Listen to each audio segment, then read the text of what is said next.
Good afternoon, guys. It's Thursday and I'm on placement in Royal Glamorgan Hospital. I've got that Friday feeling because we're at home tomorrow. There'll be plenty to do from there, but it's kind of nice having a little bit of a shorter week this week. Really enjoyed. Anyway, so today, been quite a different day. I've not been down on the wards. I've been with the head and neck cancer dietitian, and I went to an MDT meeting this morning. So as I've said before, it's a multidisciplinary team. We had a specialist clinical nurse and a speech and language therapist and the dietitian, and they were doing phone calls with a video messaging app for 2 patients. And this is an area of dietetics I didn't have much experience of. I've heard it mentioned before.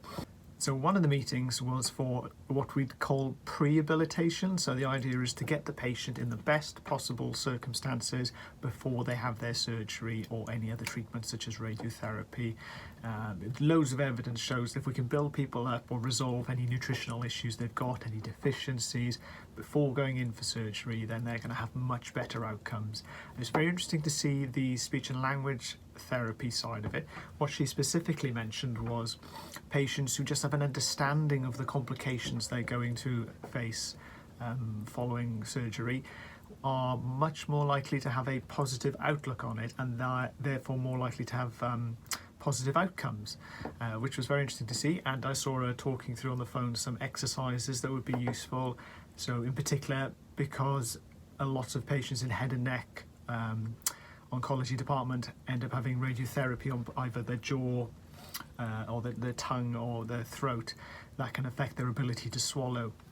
So getting the muscles well developed and consciously swallowing. So some of the things were stretching the jaw muscle out, mobilizing the jaw from side to side, and the ones that I found particularly interesting, so being really conscious of your swallow. And a point she raised that, you know, a lot of us take swallowing for granted. It's really not something we think about because we've always been able to do it very easily. So just so by imagining trying to swallow in large volumes, such as like a golf ball, makes you really concentrate on what muscles you're using, or doing things like sticking your tongue out very gradually and swallowing, and you'll find that there's a point you get to where your tongue's so far out you can't comfortably swallow anymore. So just practicing that. Yeah, an area I'm very unfamiliar with, but I'm definitely going to get a lot more exposure to working in dietetics, because dietitians do work very closely with the speech and language therapists. And then in terms of dietetic management for some of the patients we saw today, so just ensuring that all of their needs are covered. For the prehabilitation as well, so just looking at what their diet's like at the moment, can we optimise it at all? And just assessing for any needs that are going to arise and talking them through as well, the likelihood that they may need nutrition support. A lot of the head and neck patients end up with an NG tube, so nasogastric tube, where they're fed through the nose, just because swallowing is either very uncomfortable or in some circumstances they're no longer able to do it.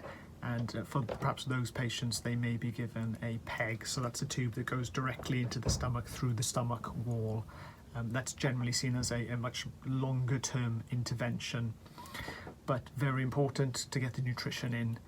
So just giving them a heads up of what to expect. And again, you know, as with the speech and language therapist, they tend to have a better understanding, and the outcomes are better if they know what to expect. Something I asked about, which I'd seen mentioned by a dietitian who came in to talk to us during university, was this concept of prehabilitation. It's not the easiest thing, doesn't roll off the tongue. So obviously head and neck cancer is a little bit different in that obviously any treatment is in this area that we use to eat and drink, to swallow. So there are going to be complications for almost all patients. For other types of cancer, perhaps, you know, it's not going to focus on this area, so dietitians aren't perhaps involved from such an early stage, if at all. The idea with prehabilitation is the same as this. It's just getting patients in a gooder place as possible nutritionally. You know, obviously having surgery and being in hospital, patients do tend to lose a little bit of weight despite our best efforts. So if we can get someone who is underweight maybe to a healthy weight, or even the opposite of people who are overweight, to optimise the nutrition, make sure they're not deficient in anything, we're going to give them a better outcome. And if I remember from the talk we had in uni, they did say outcomes are significantly improved. And this seems to be a common theme within dietetics, is perhaps, you know, not very often is the intervention the key intervention, but we improve outcomes across the whole of medicine. So that's really cool to see. So yeah, that's been it for today. I've been sat in the afternoon then just helping resolve some very specific issues, learnt about some of the supplement companies as well, and the facility to send out samples for patients who aren't sure what they're like, or if they're having issues with any previous prescriptions. Yeah, so it's been a different day today, but it's been good experience to see different aspects of dietetics, because something I'd noted was we don't always tend to see or have the opportunity to see this once we're working.